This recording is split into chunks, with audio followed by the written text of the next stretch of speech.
सभी भक्तों का स्वागत है। अभी हम कीर्तन से स्टार्ट करेंगे।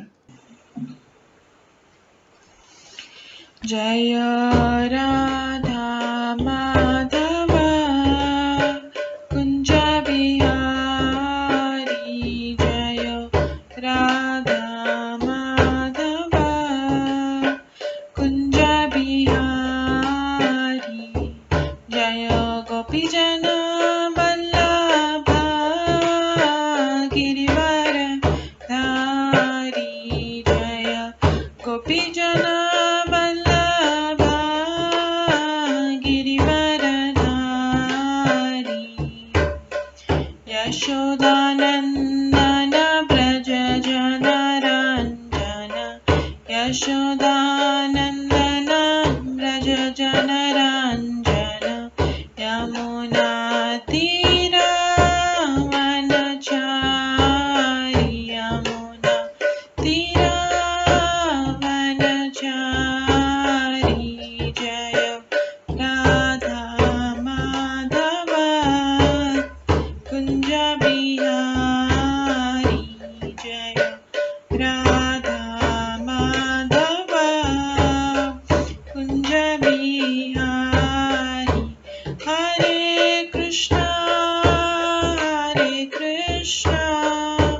कृष्णा कृष्णा हरे हरे, हरे राम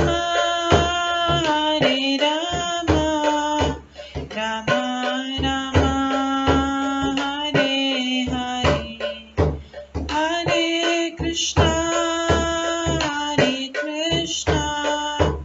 कृष्णा कृष्णा हरे हरे, हरे राम राम राम हरे हरे,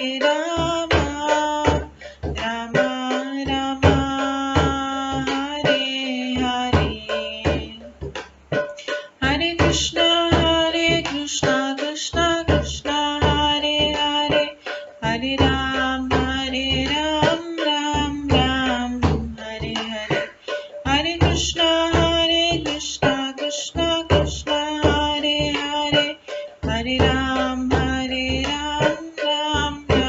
हरे हरे, हरे कृष्णा कृष्णा कृष्णा हरे हरे, हरे राम राम हरे हरे, हरे कृष्णा कृष्णा कृष्णा हरे हरे, हरे राम राम राम हरे हरे, हरे कृष्णा कृष्णा कृष्णा हरे हरे, हरे राम राम राम हरे हरे, जय राधा माधव राधे, जय राधा गोविंद राधे, जय गौरनिताय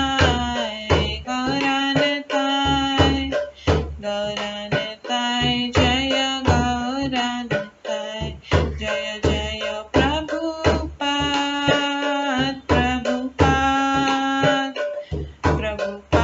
जय जय प्रभुपाद, जय जय गुरुदेव जय जय गुरुदेव, नित्य गौर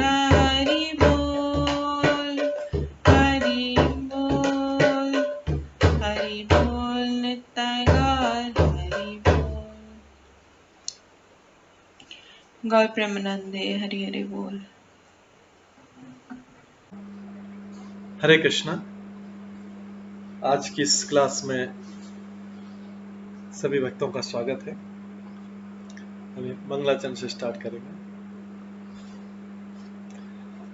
ओम अज्ञान तिमिरन्धस्य ज्ञानाञ्जनशलाकया चक्षुरुन्मिलितं येन तस्मै श्रीगुरुवे नमः। श्रीचैतन्यमनोभीष्टं स्थापितं येन भूतले स्वयं रूप कदा मह्यं ददाति स्वपदान्तिकम्। वन्देऽहं श्रीगुरो श्रीयुतपदकमलं श्रीगुरुं वैष्णवांश्च श्रीरूपं साग्रजातं सहगण रघुनाथान्वितं तं सजीवं साद्वैतं सावधूतं परिजनसहितं कृष्णचैतन्यदेवं श्रीराधाकृष्णपादान् सहगण ललिता श्रीविशाखान्वितांश्च नमो विष्णुपदाय कृष्णपृष्ठाय भूतले श्रीमते भक्तिवेदान्त स्वामिन्निति नामिने।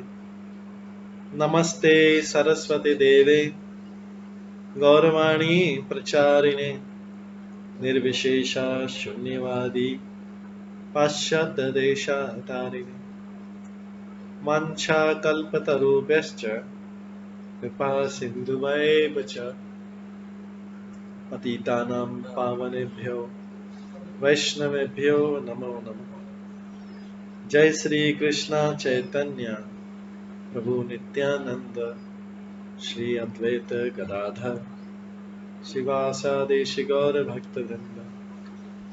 हरे कृष्णा कृष्णा कृष्णा हरे हरे, हरे राम राम राम हरे हरे।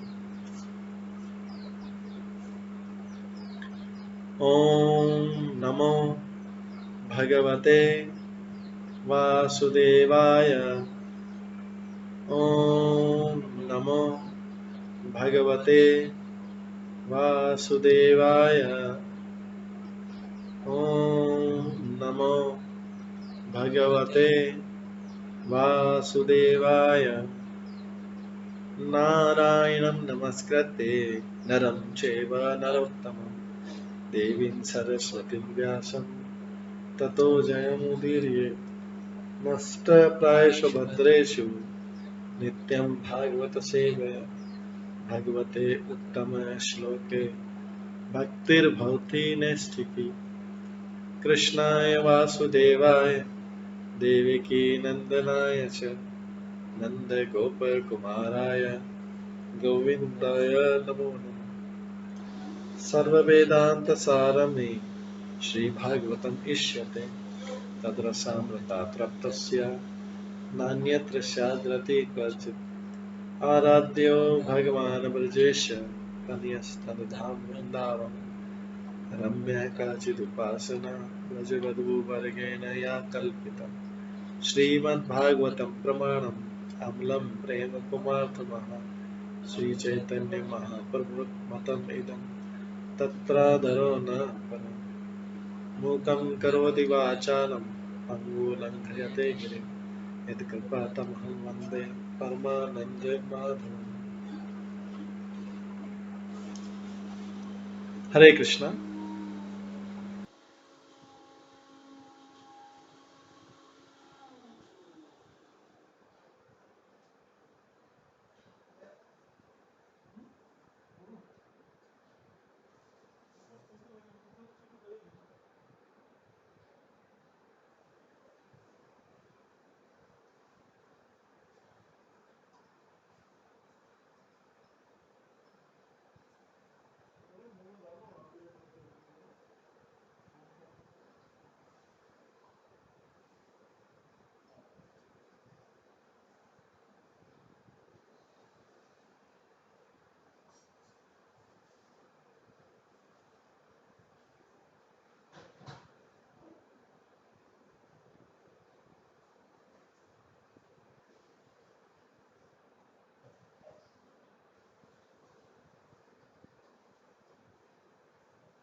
रूम में जाए, राजगिरी के लड्डू खोलने पड़ेंगे, एक एक ले लो।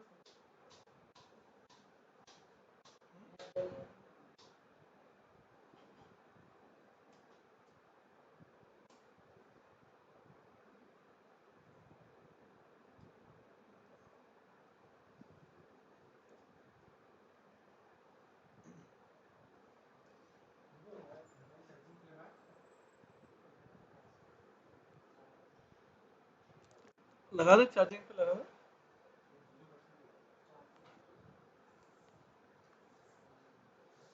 इधर ही भी लगा सकते हैं। नहीं, उधर उधर ये अपना इधर जहाँ पे प्रेस रखते हैं ना, प्रेस वाले में है। तुम सब लगा दो प्रेस वाले में। जब ये परिधि वाला रूम है, इसमें प्रेस वाले में लगा दो।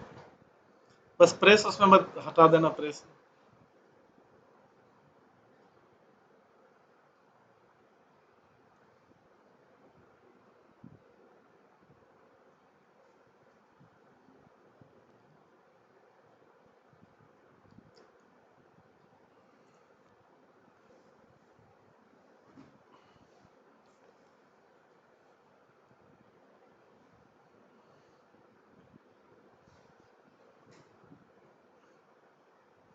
हरे कृष्णा।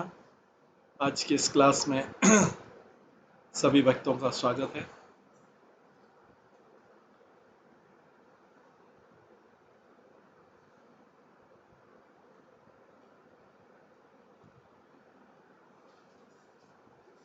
कल हम श्रवण कर रहे थे श्रीमद् भागवतम के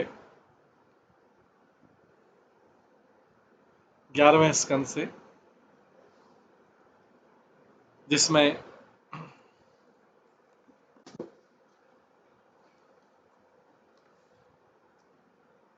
हम श्रवण कर रहे थे शुद्ध भक्ति ज्ञान एवं वैराग्य से आगे निकल जाती है। इस कथा का श्रवण कर रहे थे।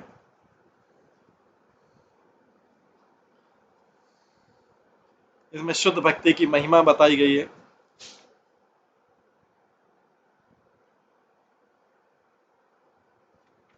इससे पहले भगवान कहते हैं कि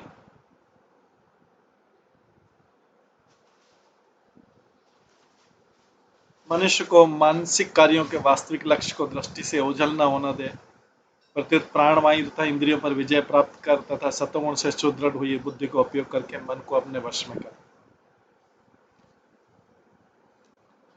आज हम 22वें श्लोक से श्रवण करेंगे। सांख्येन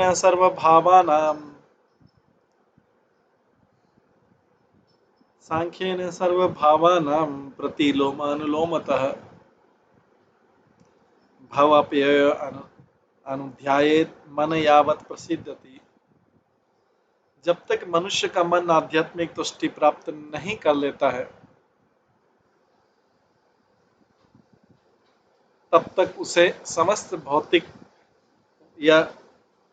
वस्तु की नश्वर प्रकृति का, चाहे वह विराट विश्व की हो, पृथ्वी की हो या सूक्ष्म हो, वैशेषिक अध्ययन करते रहना चाहिए।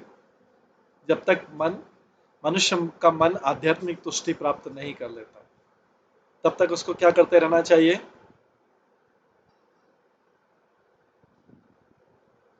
उसे समस्त भौतिक वस्तुओं की नश्वर प्रकृति का, चाहे विराट विश्व की हो, पृथ्वी की हो या सूक्ष्म हो, वैशेषिक अध्ययन करते रहना चाहिए। उसे सृजन का अनुलोम विधि से और संहार का प्रतिलोम विधि से निरंतर अवलोकन करते रहना चाहिए।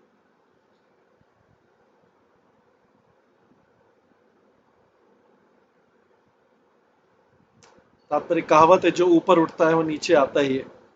इसी तरह से भगवत गीता में भगवान कृष्ण ने कहा, जातस्य हि ध्रुवो मृत्यु ध्रुवम जन्म मृत्युश्च तस्मात् परिहारे यत् न त्वं शोचितो महर्षि। जिसने जन्म लिया है उसकी मृत्यु निश्चित है, और मृत्यु के पश्चात पुनर्जन्म भी निश्चित है। अतः अपने अपरिहार्य कर्तव्य पालन में तुम्हें शोक नहीं करना चाहिए। यहाँ पर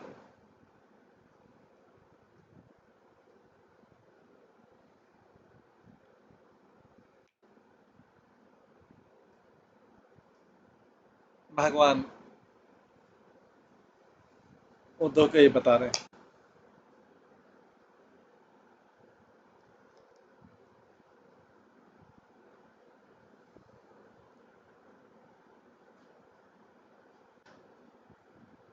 ये भगवत गीता से जो कहा गया है उसी को बोल रहे हैं। जातस्य ही ध्रुवो मृत्यु ध्रुवम जन्म मृत्युश्च तस्मात् परिहारे अर्थ न तम शोची तुम।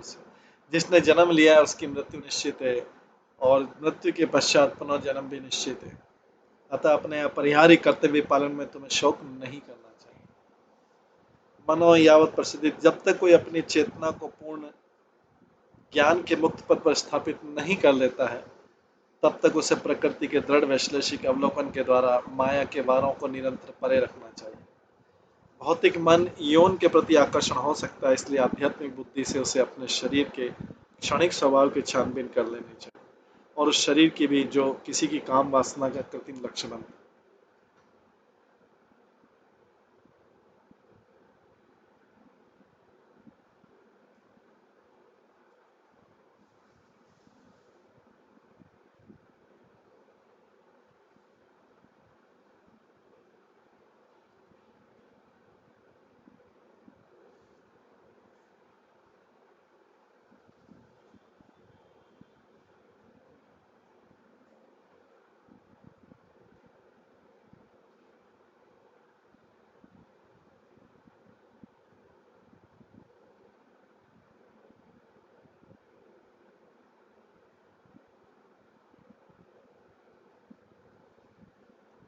भौतिक मन यौन के प्रति आकर्षण हो सकता है, इसलिए आध्यात्मिक बुद्धि से उसे अपने क्षणिक शरीर के क्षणिक स्वभाव की छानबीन कर लेनी चाहिए और उस शरीर की भी जो किसी काम वासना का कृत्रिम लक्ष्य बनता है। वह इस कठोर विश्लेषण को सभी भौतिक शरीरों पर, चाहे वो ब्रह्मा का विराट शरीर हो या किसी नगण्य कीटाणु का शरीर हो, लागू करे। जैसा कि भगवान कृष्ण पहले कह चुके हैं, जो व्यक्ति कृष्ण भावनावत में आगे बढ़ चुका होता है वह इंद्रिय तृप्ति से अपने को स्वयं स्वतः बचाता है और आध्यात्मिक प्रेम द्वारा भगवान कृष्ण के साथ अपने संबंधों को प्राप्त करता है। जिसने कृष्ण भावनामत के पद को प्राप्त नहीं किया जिसने कृष्ण भावनामत के पद को प्राप्त नहीं किया उसे निरंतर चौकस रहना चाहिए, जिससे भगवान की माया द्वारा ठगा न जा सके। जो व्यक्ति माया का दुरुपयोग करना चाहता है वह अपने आध्यात्मिक जीवन को चौपट कर लेता है और नाना प्रकार के कष्ट पाता है। आगे 23 श्लोक, निर्वीणस्य विरक्तस्य पुरुषस्य उक्तवेदिनः मनत्यज्यति दौरात्यम चिंतितस्य अनुचिंतया।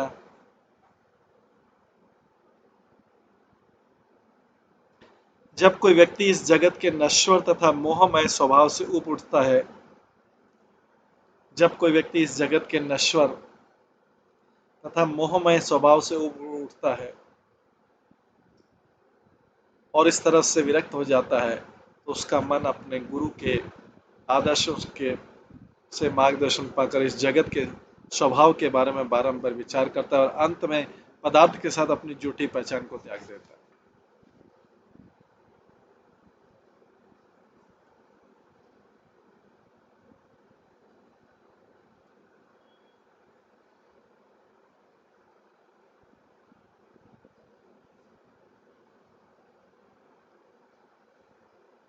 तात्पर्य में क्या गया, यद्यपि मन को वश में करना कठिन है किंतु निरंतर अभ्यास द्वारा इसे कृष्ण भावना भावित किया जा सकता है।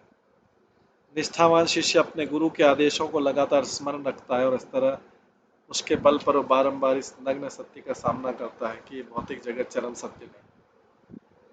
विरक्ति तथा धैर्य के द्वारा मन इंद्रिय तत्व के प्रति अपनी मनोवृत्ति त्याग देता है।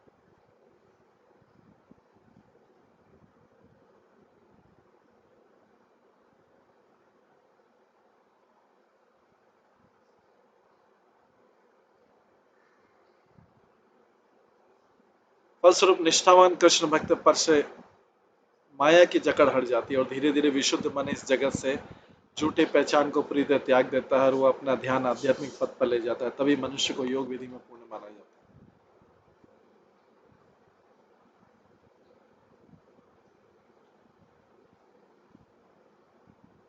यमादि भी योग पथे आनिवीक्ष्या च विद्यया ममर्चा क्षणाभिवा नान्ये योग्यम स्मरेत मनः।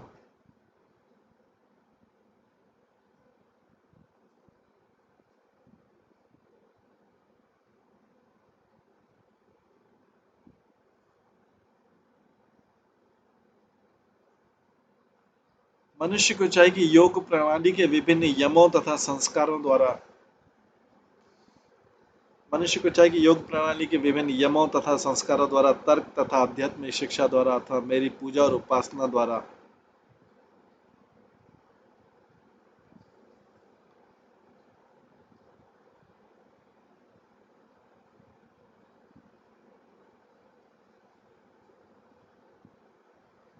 योग के लक्ष्य पूर्ण पुरुषोत्तम भगवान के स्मरण में अपने मन को लगाए और इस तरह कार्य के लिए अन्य साधनों का प्रयोग न करें।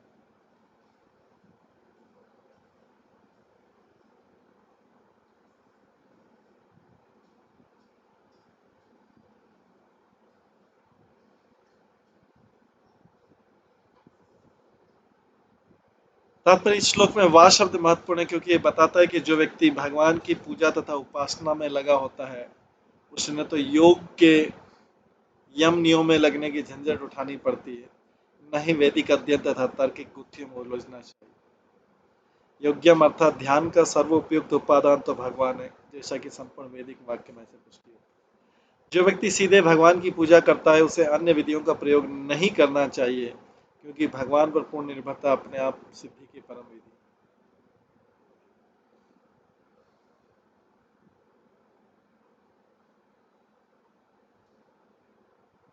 यदि कुर्यात् प्रमादेन योगी कर्म विगर्हितम् योगनेव दहेदहो नान्यत्र कदाचन। यदि क्षणिक असाधनी से कोई योगी अकस्मात कोई गर्हित कर्म कर बैठता है तो उसे चाहिए कि वो योगाभ्यास द्वारा उस पाप को कभी भी किसी अन्य विधि का प्रयोग के बिना भस्म कर डाले।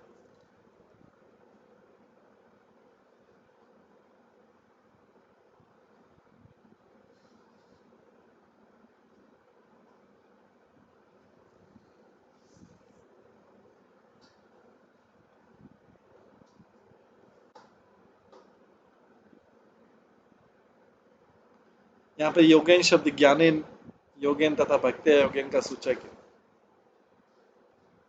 क्योंकि ये दोनों दिव्य प्रणालियां पाप कर्म फलों को भस्म करने की शक्ति रखती है।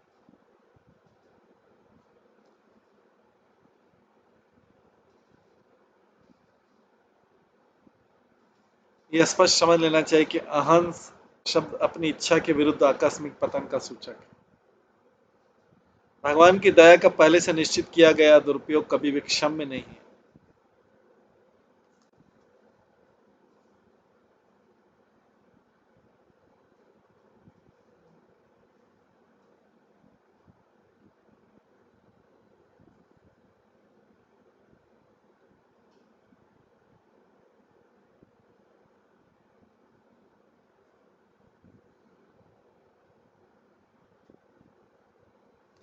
महत्वपूर्ण बात तो यह है कि भगवान किसी भी बाह्य शुद्धिकर अनुष्ठान को वर्जित करते हैं क्योंकि दिव्य योग प्रणालियां स्वयं ही अत्यंत शुद्धिकारी विधियां हैं, विशेषकर भक्ति योग।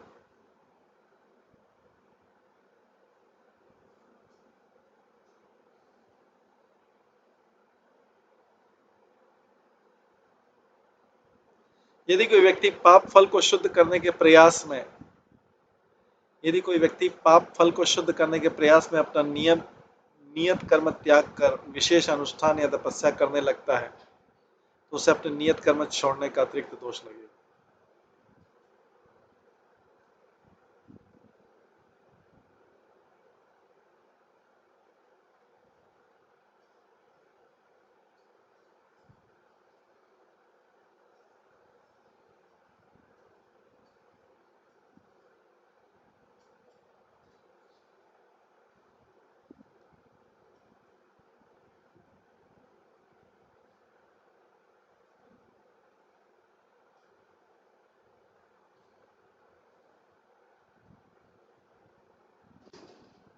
यदि कोई व्यक्ति पाप फल को शुद्ध करने के प्रयास में अपने नियत कर्म त्याग कर विशेष अनुष्ठान या तपस्या करने लगता है तो उसे अपने नियत कर्म छोड़ने का अतिरिक्त दोष लगेगा। मनुष्य को आकस्मिक पतन से अपने को उठाकर जीवन में अपने नियत कार्यों में पूरे जोर से लग जाना चाहिए।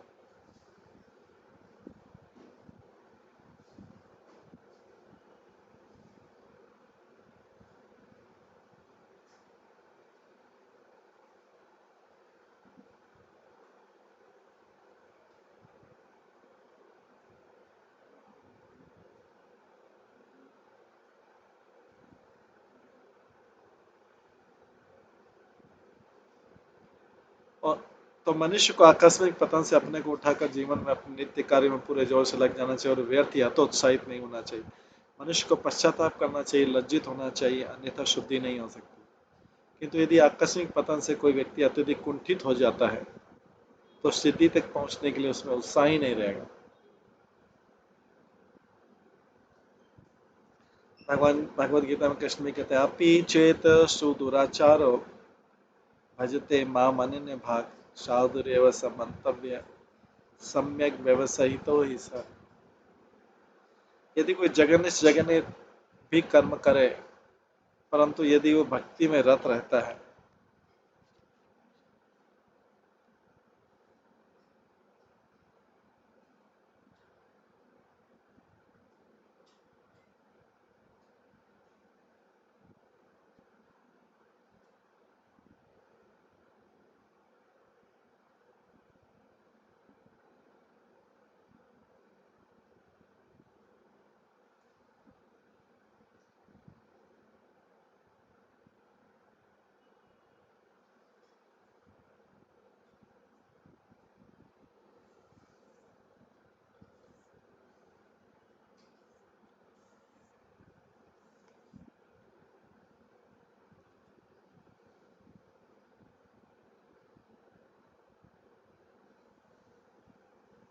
यदि कोई जगन्य से जगन्य भी कर्म करे परंतु यदि वो भक्ति में रत रहता है तो उसे साधु मानना चाहिए क्योंकि वो उपयुक्त पद पर सुस्थित। सबसे महत्वपूर्ण बात है कि मनुष्य को भगवान की भक्ति में ठीक से लगे रहना चाहिए क्योंकि तब भगवान उसे क्षमा कर देंगे और उसके आकस्मिक पतन को शुद्ध कर देंगे। किंतु मनुष्य को ऐसी कष्टकर घटना से बचने के लिए अत्यंत सावधान रहना चाहिए।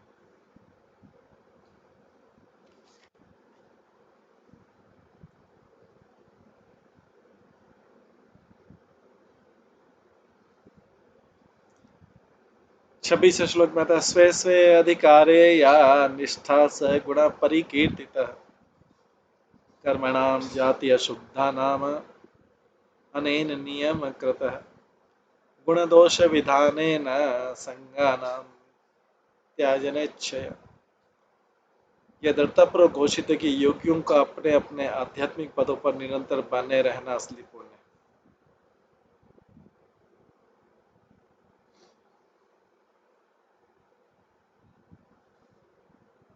यह दृढ़तापूर्वक घोषित है कि योगियों का अपने अपने आध्यात्मिक पदों पर निरंतर बने रहना असली पुण्य है। और जब कोई योगी अपने नियत कर्तव्य की अवहेलना करता है तो वो पाप होता है। जो पाप तथा पुण्य के इस मानदंड को इंद्रिय तृप्ति के साथ समस्त पुरानी संगति को सच्चे दिल से त्यागने की इच्छा से अपनाता है वो भौतिकतावादी कर्मों को वश में कर लेता है जो स्वभावतः अशुद्ध होते हैं। भौतिकतावादी कर्म स्वभाव से अशुद्ध होते हैं।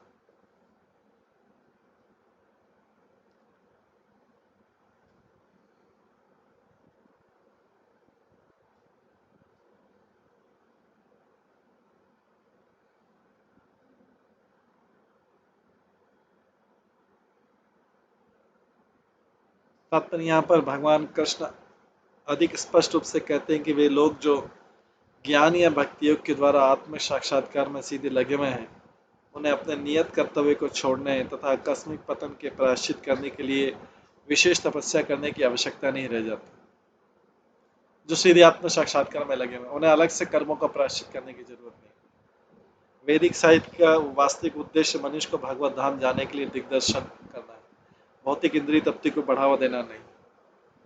यद्यपि स्वर्ग लोग जाने तथा समस्त प्रकार का भौतिक ऐश्वर्य भोगने के लिए वेद जो है असंख्य अनुष्ठानों की संस्तुति करते हैं किंतु ऐसे भौतिकतावादी फल भौतिकतावादी लोगों को काम में लगाए रखने के लिए होते हैं,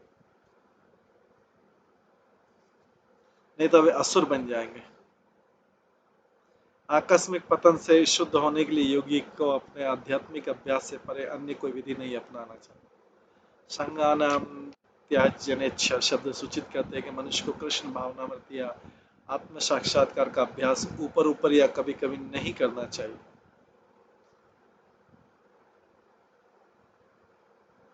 परंतु तो उसे अपने विगत पापमय जीवन से छूटने के लिए निष्ठापूर्वक कामना करनी चाहिए। ऊपर ऊपर से आत्म साक्षात्कार का अभ्यास नहीं करके पहले उसे अपने विगत पापमय छूटने के लिए निष्ठापूर्वक कामना करनी चाहिए। इस तरह यह निष्ठा शब्द सूचित करते हैं कि मनुष्य को निरंतर कृष्ण भावनावत का अभ्यास करना चाहिए।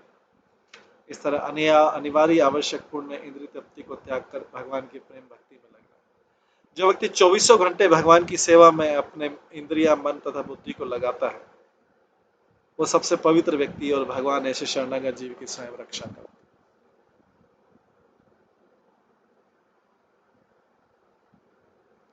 27वां जात शब्द मत कथासु निर्विमेण सर्वकर्मसु वेद दुखात्मकाना कामान परित्यागे अपि अनीश्वरः तत् भजेत मां प्रीतः श्रद्धालु दृढ़ निश्चय दुष्माण च तान् कामान दुःखोदकान् च गरयन्।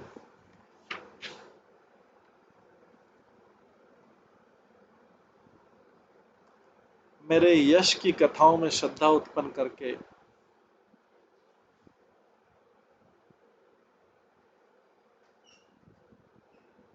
सारे भौतिक कार्य से उबकर और ये जानते हुए भी कि सभी प्रकार की इंद्रिय तृप्ति दुखदायी है, किंतु इंद्रिय भोग त्याग कर पाने में असमर्थ मेरे भक्त को चाहिए कि वो सुखी रहे और अत्यंत श्रद्धा तथा पूर्ण विश्वास के साथ मेरी पूजा करे। कभी कभी इंद्रिय भोग में लगे रहते हुए भी मेरा भक्त जानता है कि समस्त प्रकार की इंद्रिय तृप्ति का परिणाम दुख है और वे ऐसे कार्यों के लिए सच्चे दिल से पश्चाताप करते।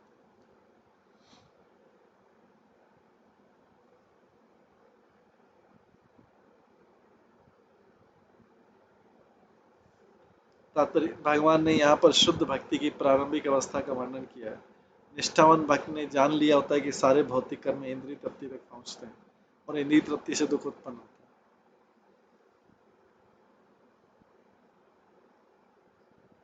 इसलिए भक्त की हार्दिक इच्छा चौबीसों घंटे बिना किसी स्वार्थ के भगवान कृष्ण की प्रेमा भक्ति में लगे रहने की होती है।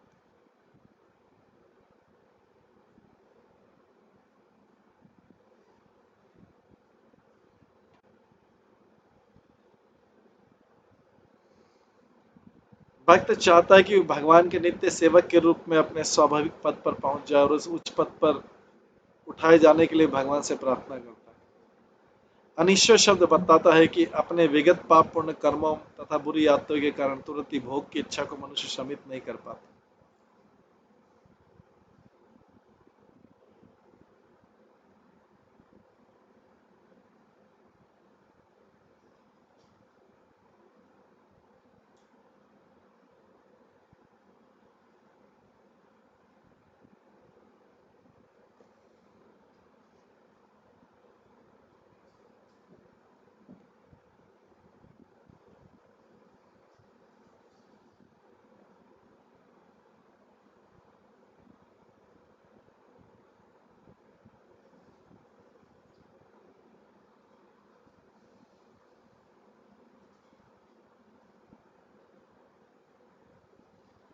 भगवान यहाँ पर ऐसे भक्त को अत्यधिक अवसन्य हताश न होने तथा भक्ति करते रहने के लिए प्रोत्साहित कर रहे हैं। निर्विणा शब्द सूचित करता है कि निष्ठावान भक्त में यद्यपि थोड़ी बहुत इंद्रिय तृप्ति बची रहती है,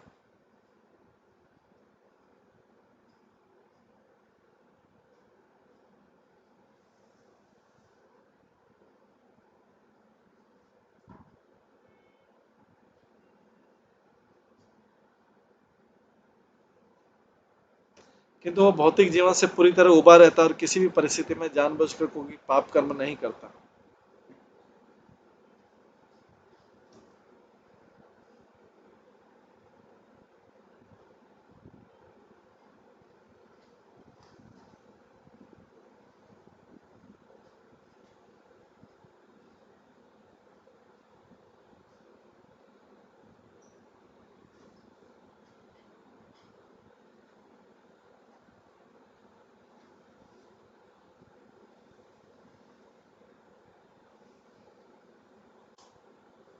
वस्तुतः हर प्रकार की भौतिकतावादी कर्म से बचता है। कामान शब्द द्योतक है, यौन आकर्षण तथा संतान, घर इत्यादि के रूप में गौण उत्पादों का।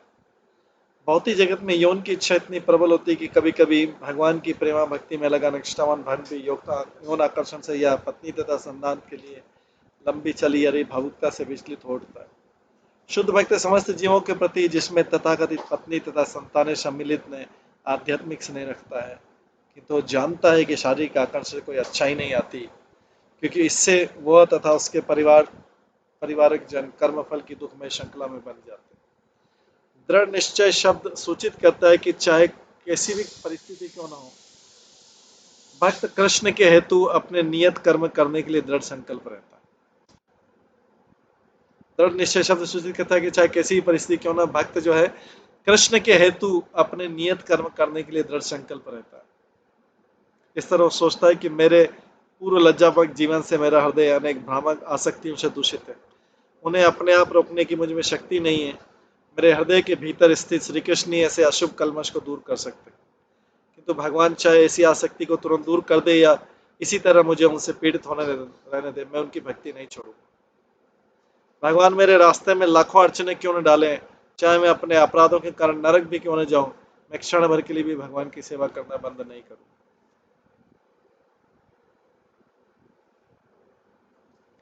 मेरी रुचि मानसिक चिंतन तथा सकाम कर्मों में नहीं है। यदि साक्षात ब्रह्म भी आकर मुझसे कहें कि इन कार्यों को करते रहो, तो भी मैं कोई रुचि नहीं दिखलाऊंगा।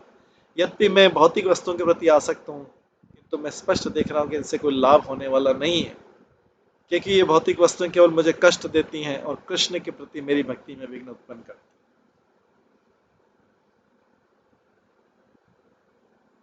इसलिए मैं इतनी सारी भौतिक वस्तुओं के प्रति अपनी मूर्खतापूर्ण आसक्ति के लिए सच्चे दिल से पश्चाताप करता हूँ, और मैं धैर्यपूर्वक भगवान कृष्ण की कृपा की प्रतीक्षा में।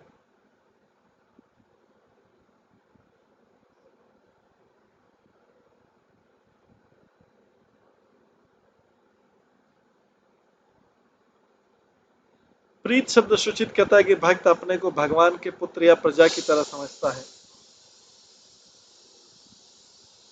और भगवान के साथ अपने संबंध में अत्यधिक आसक्त रहता है। इसलिए इंद्रिय भोग में यदा कदा हुई त्रुटियों के पश्चाताप करते हुए भी वह भगवान कृष्ण की सेवा करने के अपने उत्साह को कभी नहीं त्यागता। यदि कोई भक्त भक्ति से अत्यधिक खिन्न या हतोत्साहित हो जाता है, तो निर्विशेषवादी चेतना की ओर मुड़ सकता है या अपनी भगवत भक्ति छोड़ सकता है। इसलिए यहाँ पर भगवान सलाह देते हैं कि भले ही पश्चाताप करे, किंतु उसे अत्यधिक कुंठित नहीं होना चाहिए। उसे समझना चाहिए कि अपने विगत पापों के कारण वो मन तथा इंद्रियों के उत्पातों से कभी कभी प्रभावित हो सकता है, किंतु इसलिए उसे विरक्ति का भक्त नहीं बनना चाहिए, जैसा कि चिंतनशील दार्शनिक करते हैं। यद्यपि अपनी भक्ति को शुद्ध करने के लिए मनुष्य विरक्ति चाह सकता है, किंतु यदि वह भगवान कृष्ण की प्रसन्नता के लिए कर्म करने की अपेक्षा वैराग्य के प्रति अधिक चिंता करता है, तो प्रेमा भक्ति के पद को ठीक से नहीं समझ रहा है। भगवान कृष्ण में श्रद्धा इतनी प्रबल होती है कि समय आने पर स्वयं वो विरक्ति तथा पूर्ण ज्ञान प्रदान करेगी।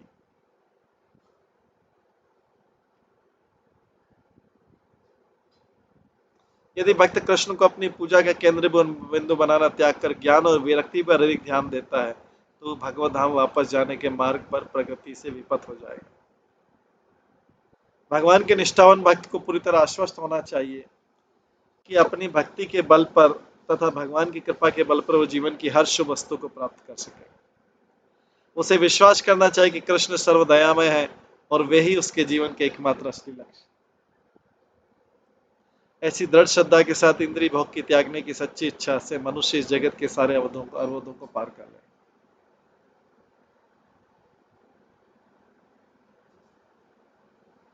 यहाँ पर जात शब्द मत कथासु शब्द अत्यंत महत्वपूर्ण है। भगवान की कृपा तथा महिमा के श्रवण करने से मनुष्य क्रमशः समस्त भौतिक इच्छाओं से मुक्त हो जाएगा और हर क्षण इंद्रिय तृप्ति में घोर हताशा देखेगा। दृढ़ विश्वास तथा संकल्प के साथ भगवान की महिमा का कीर्तन अत्यंत शक्तिशाली आध्यात्मिक विधि है, जिससे समस्त भौतिक संगति को त्यागा जा सकता है। भगवत भक्ति में कुछ भी अशुभ नहीं होता है। भक्त को यदा कदा जिन कठिनाइयों का अनुभव होता है, वे विगत कर्मों के कारण आते हैं। दूसरी ओर इंद्रिय तृप्ति का प्रयास हमेशा ही अशुभ है। इस तरह इंद्रिय तृप्ति तथा भक्ति एक दूसरे के विपरीत। अतः सभी परिस्थितियों में मनुष्य को भगवान की कृपा पर सदैव विश्वास रखते हुए निष्ठावान सेवक बने रहना चाहिए और तभी वह निश्चित रूप से भगवान धाम जा सकेगा।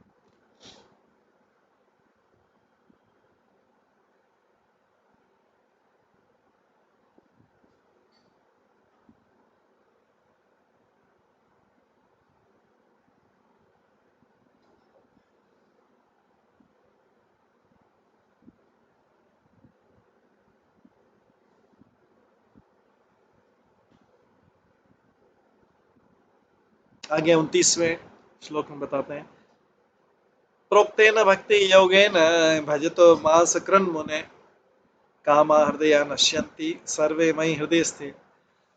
जब कोई बुद्धिमान व्यक्ति मेरे द्वारा बताई गई प्रेमा भक्ति के द्वारा निरंतर मेरी पूजा करने में लग जाता है, जब कोई बुद्धिमान व्यक्ति मेरे द्वारा बताई गई प्रेमा भक्ति के द्वारा निरंतर मेरी पूजा करने में लग जाता है तो उसका हृदय दृढ़ता पूर्वक मुझ में स्थित हो जाता है और इस तरह उसके हृदय के भीतर की सारी भौतिक इच्छाएं नष्ट हो जाती हैं।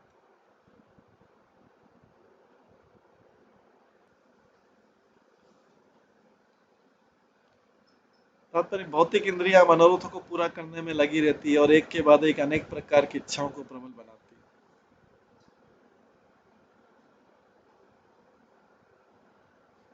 तो भगवान बोल रहे हैं कि जब कोई बुद्धिमान व्यक्ति मेरे द्वारा बताई गई प्रेम भक्ति के द्वारा निरंतर मेरी पूजा करने में लग जाता है तो उसका हृदय दृढ़तापूर्वक मुझ में स्थित हो जाता है और इस तरह वो हृदय के भीतर की सारी भौतिक इच्छाएं उसकी नष्ट हो जाती है।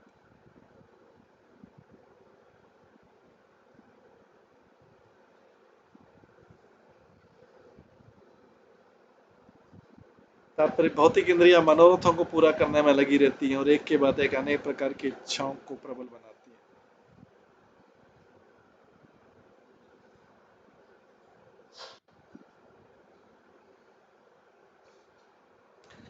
जो व्यक्ति भगवान की दिव्य महिमा के पूरी तरह श्रद्धा से श्रवण और कीर्तन के द्वारा भगवत भक्ति में निरंतर लगा रहता है वो इन भौतिक इच्छाओं की परेशानी से छुटकारा पा सकता है। भगवान की सेवा करने से उसका दृढ़ विश्वास हो जाएगा कि कृष्ण ही असली भोक्ता है और अन्य सारे लोग भक्ति द्वारा भगवान की प्रसन्नता में साथ निभाने के निमित्त।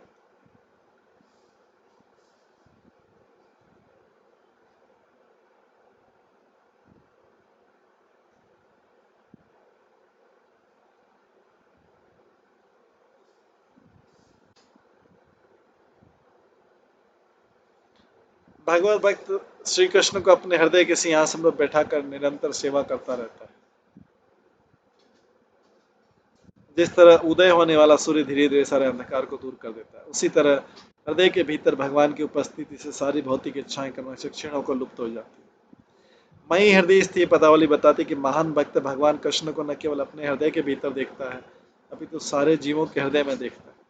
इस तरह श्री कृष्ण की महिमा का श्रवण तथा कीर्तन करने वाला निष्ठावान भक्त को हृदय में अवशिष्ट भौतिक इच्छाओं से निरुत्साहित नहीं होना चाहिए। उसे श्रद्धापूर्वक उस क्षण की प्रतीक्षा करनी चाहिए जब भक्ति सहज ही सारे हृदय को कलमश से परिशुद्ध कर देगी।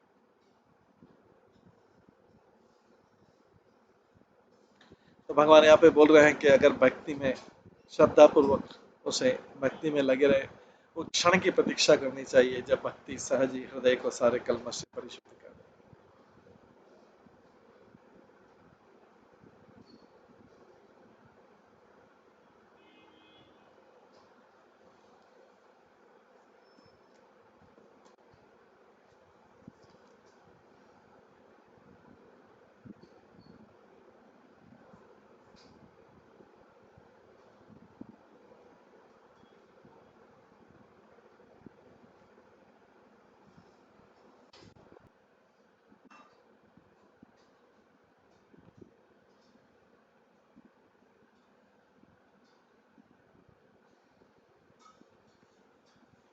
विद्यते हृदय ग्रंथि छिदन्ते सर्वसंशया क्षीयन्ते च यस्य कर्मणि मयि दृष्टयखिलात्मनि।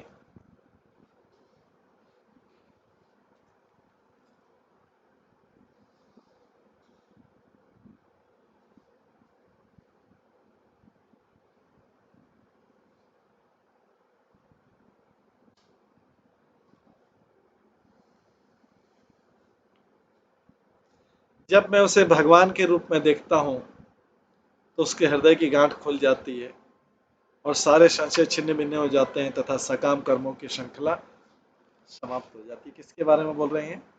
जब कोई बुद्धिमान व्यक्ति मेरे द्वारा बताई गई प्रेम भक्ति के द्वारा निरंतर मेरी पूजा में लग जाता है तो उसका हृदय दृढ़तापूर्वक मुझ में स्थित हो जाता है और इस तरह उसके हृदय के भीतर की सारी भौतिक इच्छाएं नष्ट हो जाती है।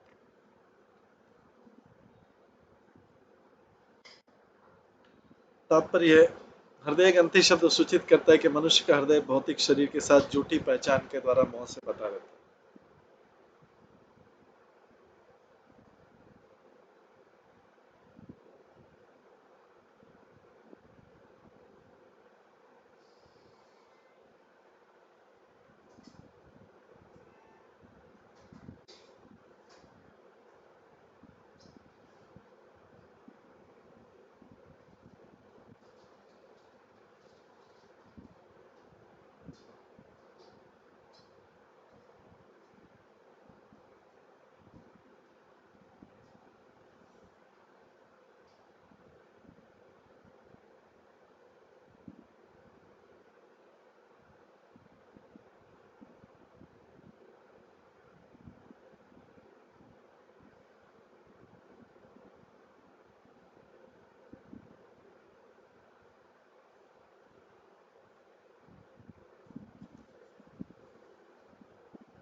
हृदय ग्रंथि शब्द सूचित करता है कि मनुष्य का हृदय भौतिक शरीर के साथ झूठी पहचान के द्वारा मोह से बंधा रहता है।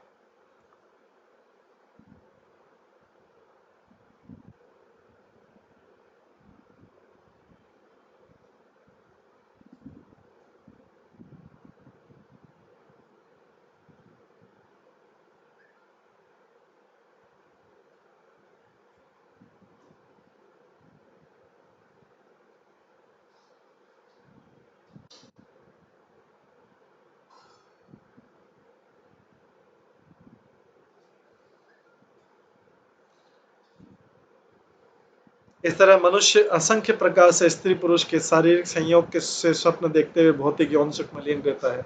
यौन आकर्षण के नशे में ग्रस्त मनुष्य यह नहीं समझ पाता कि भगवान ही समस्त सुख के आधार तथा परम भोक्ता है। जब भक्त भगवान की प्रेम भक्ति करते हुए हर क्षण दिव्य आनंद का अनुभव करते हुए अपने भक्ति में स्थिरता प्राप्त कर लेता है तो झूठी पहचान की गांठ खुल जाती है और सारे संशय छिन्न हो जाते हैं। मोह में हम कल्पना करते हैं कि जीव बिना इंद्रिय तृप्ति के तथा परम सत्य के विषय में चिंता परक संशय के बिना पूर्ण रूप से तुष्ट नहीं हो सकता। भौतिकतावादी व्यक्ति इंद्रिय तृप्ति तथा चिंता परक संशय को शब्द जीवन के लिए अनिवार्य समझते हैं, किंतु शुद्ध भक्त अनुभव करता है कि भगवान कृष्ण सुख के अथाह सागर एवं समस्त ज्ञान के साक्षात रूप। भगवान कृष्ण विषय की यह अनुभूति इंद्रिय तृप्ति तथा मानसिक चिंतन की युग्म प्रवृत्ति को समूल नष्ट कर देती है। इस तरह कर्म उसी तरह स्वतः समाप्त हो जाता है जिस तरह ईंधन हटा लेने पर अग्नि बुझ जाती है।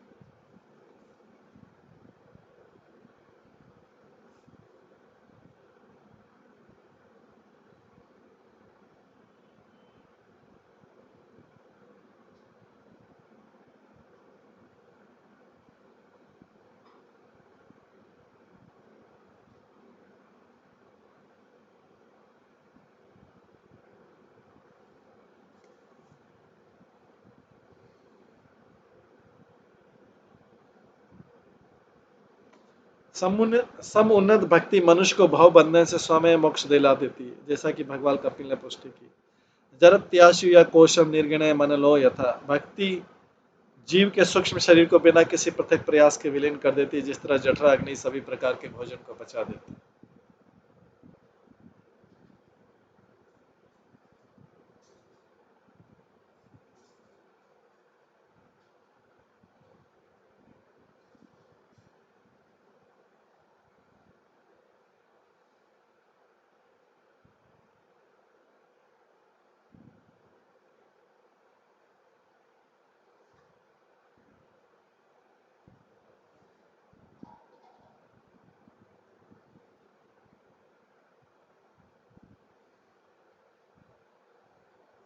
श्रील प्रभुपाद ने श्लोक के तात्पर्य में कहा, भक्त को मोक्ष पाने के लिए अलग से प्रयास नहीं करना होता। भगवान की सेवा ही मोक्ष की विधि है, क्योंकि भगवान की सेवा में अपने को लगाना भौतिक बंधन से अपने को छुड़ाना है। बिल्व मंगल ठाकुर ने स्थिति की बहुत सुंदर व्याख्या की। उन्होंने कहा, यदि भगवान के चरण कमलों में मेरी अचल भक्ति है तो मुक्ति तो मेरी दासी की तरह सेवा करती।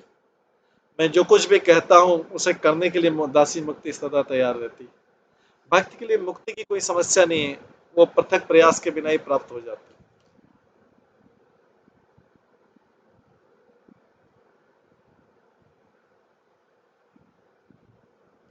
तस्मात् मद भक्ति युक्तस्य योगिनो वे मदात्मनः न ज्ञानम न च वैराग्यम प्रायश्रय भवेति है। इसलिए वह भक्त जो मुझ पर अपना मन स्थिर करके मेरी प्रेमा भक्ति में लगा रहता है, उसके लिए ज्ञान का अनुशीलन तथा वैराग्य सामान्यतः इस जगत में सर्वोच्च सिद्धि प्राप्त करने के साधन नहीं।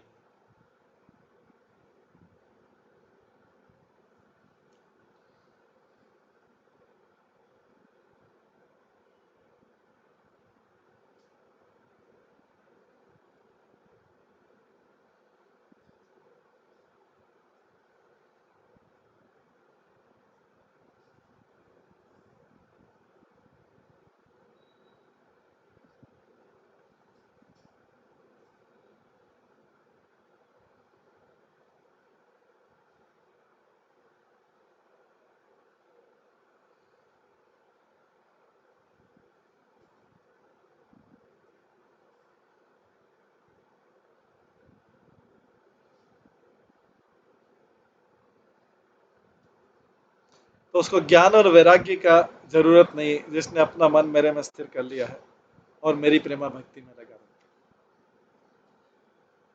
तात्पर्य, भगवान कृष्ण का शरणागत भक्त भगवत भक्ति के बाहर ज्ञान के अनुशीलन तथा वैराग्य के माध्यम से सिद्धि नहीं खोजता। कृष्ण भक्ति स्वयं ही परम दिव्य विधि होने से ज्ञान तथा अनुशीलन के तथा वैराग्य से युक्त गौण विधियों पर कभी आश्रित नहीं रहती। भक्त भगवान की महिमा के कीर्तन तथा श्रवण से स्वतः सारा ज्ञान प्राप्त करता है, और ज्यो ज्यो भगवान की ओर वह आसक्ति बढ़ती जाती है, त्यों त्यों वह निम्न प्रकृति के प्रति आसक्ति को त्यागता जाता है। पिछले श्लोकों में स्पष्ट घोषित भगवान ने स्पष्ट घोषित किया कि को अपने मन में घर भक्त को अपने मन में घर करने वाली समस्याओं के समाधान के लिए भक्ति के अलावा अन्य साधनों का उपयोग नहीं करना चाहिए। उसके मन में जो मन में जो समस्याओं ने घर बना लिया है, उसके लिए भक्ति के अलावा अन्य साधनों का प्रयोग नहीं करना चाहिए। यद्यपि निष्ठावान भक्त भगवान को आत्मसमर्पण कर चुका होता है, किंतु कुछ भौतिक आसक्तियां बची कुची रह सकती है, जो उसे संपूर्ण देवी ज्ञान प्राप्त करने से रोकती है। किंतु भक्ति जो समय आने पर स्वतः ऐसी कुछ बची कुची आसक्ति को समूल नष्ट कर दे। यदि भक्त ज्ञान के अनुशीलन तथा वैराग्य द्वारा अपने को शुद्ध बनाना चाहता है, जो भक्ति की सीमा से बाहर है, तो भगवान के चरण कमलों से उसे उसके दूर चले जाने और दिव्य पद से च्युत होने का खतरा रहता है। यदि कोई भक्त ज्ञान के अनुशीलन से तथा वैराग्य द्वारा अपने को शुद्ध बनाना चाहता है, जो भक्ति की सीमा से बाहर है, तो भगवान के चरण कमलों से उसे दूर चले जाने का और दिव्य पद से च्युत होने का खतरा रहता है। जो व्यक्ति भगवत भक्ति के बाहर शुद्धि का प्रयास करता है, वास्तव में भागवत भक्ति योग की दिव्य शक्ति को ठीक से नहीं पहचानता है और भगवान कृष्ण की अपार दया को नहीं समझता।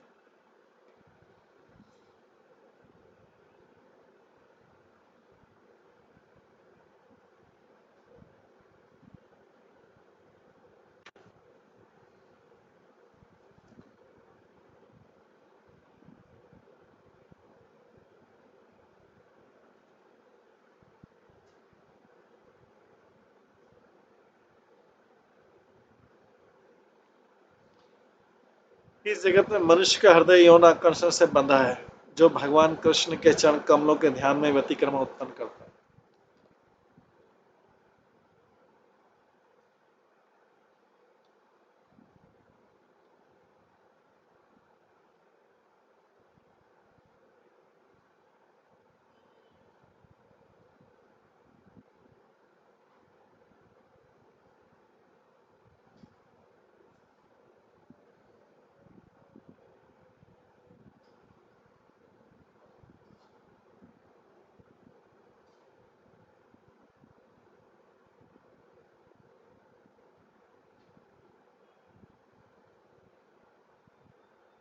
ये जगत मनुष्य का हृदय यौन आकर्षण से बंधा है, जो भगवान कृष्ण के चरण कमलों के ध्यान में व्यतिक्रम उत्पन्न करता है। स्त्रियों के संपर्क से मद उन्मत्त होकर बद्ध जीव गर्वित होता है और भगवान के प्रति अपनी प्रेम में सेविका ही भूल जाता है।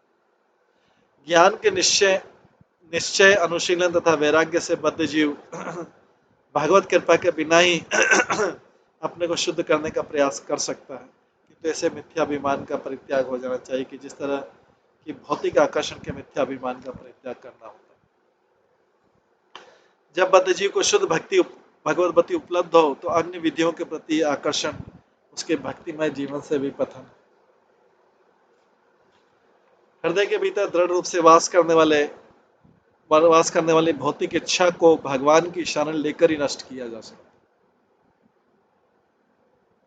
मनुष्य को ज्ञान के अनुशीलन तथा वैराग्य पर झूठा विश्वास न करके पूरी तरह भगवान कृष्ण की कृपा पर निर्भर रहना चाहिए। उसी के साथ साथ भगवान द्वारा दिए गए उपदेश के भक्तियों के विधि विधानों का कठोरता से पालन करना चाहिए।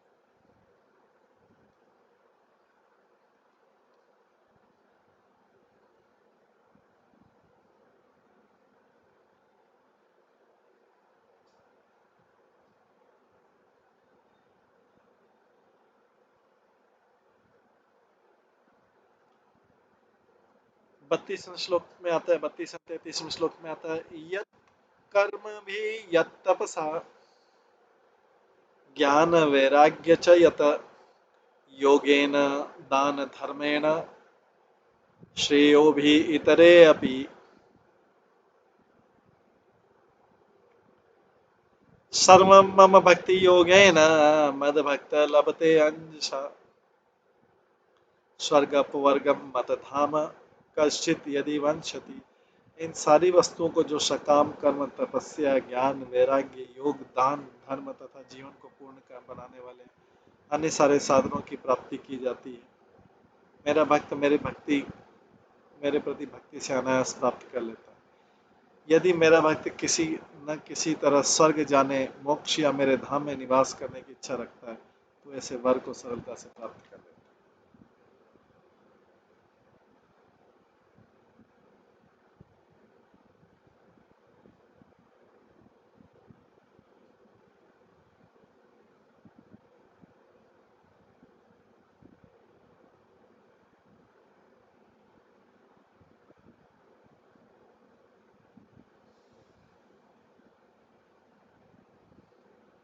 तात्पर्य भगवान कृष्ण यहाँ पर भगवत भक्ति की महिमा प्रकट करते हैं। यद्यपि भक्तजन शुद्ध निष्काम होते हैं और एकमात्र भगवान की सेवा करने की इच्छा करते हैं, किंतु कभी कभी महान भक्त भक्ति को सुगम बनाने के लिए भगवान का वर चाह सकते हैं।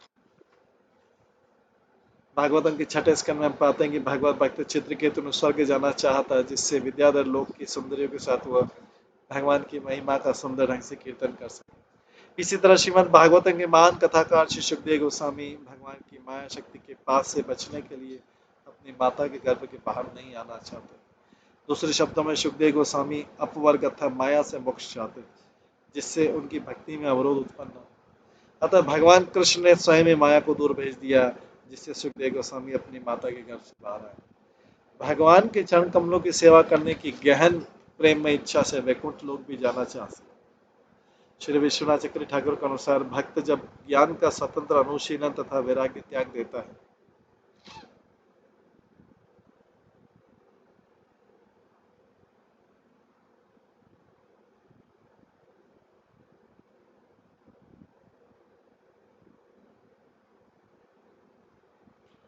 तो भगवत भक्ति में उसकी अविचल श्रद्धा हो सकती है, साथ ही वह ऐसे कार्यों के फल के प्रति थोड़ा बहुत आसक्त रह सकता है।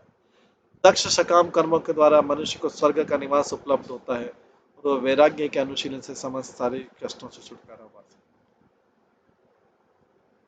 है। यदि भगवान कृष्ण भक्त के हृदय में ऐसे वर की इच्छा का पता लगा लेते हैं तो वे अपने भक्त को वरदान आसानी से दे सकते हैं। इस श्लोक में इतने शब्द तीर्थ स्थानों में जाने, धार्मिक व्रत रखने इत्यादि का सूचक है। इस श्लोक के पूर्व वाले श्लोक के ऊपर उठने की कई शुभ विधियों का उल्लेख है, किंतु सारी विधियों के शुभ फलों को भगवत भक्ति से सरलता से प्राप्त किया जा सकता है। इससे सारे भगवत भक्तों को चाहे वो प्रगति की जिस अवस्था में हो, अपनी सारी शक्ति एकमात्र भगवान की सेवा में लगा देनी चाहिए। जैसा कि श्रीमद् भागवतम के द्वितीय स्कंद में श्री सुखदेव गोस्वामी ने पुष्टि की। अकाम सर्व कामो वा मोक्ष काम उदार दी तीव्रेण भक्ति योगेन यजेत पुरुषं परम। उदार बुद्धि वाले व्यक्ति को चाहे भौतिक इच्छा से पूर्ण हो, चाहे किसी भौतिक इच्छा से रहित हो, या मोक्ष चाहने वाला हो, सभी साधनों से पूर्ण परमेश्वर भगवान की पूजा करनी चाहिए। इस प्रकार से श्रीमद् भागवतम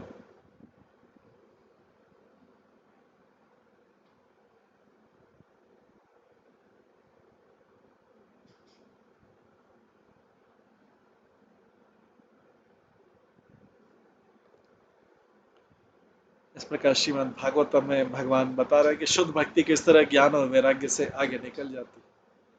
इसको आज यहीं पे विराम देते हैं, इसके आगे का हम कल के क्लास में श्रवण करेंगे।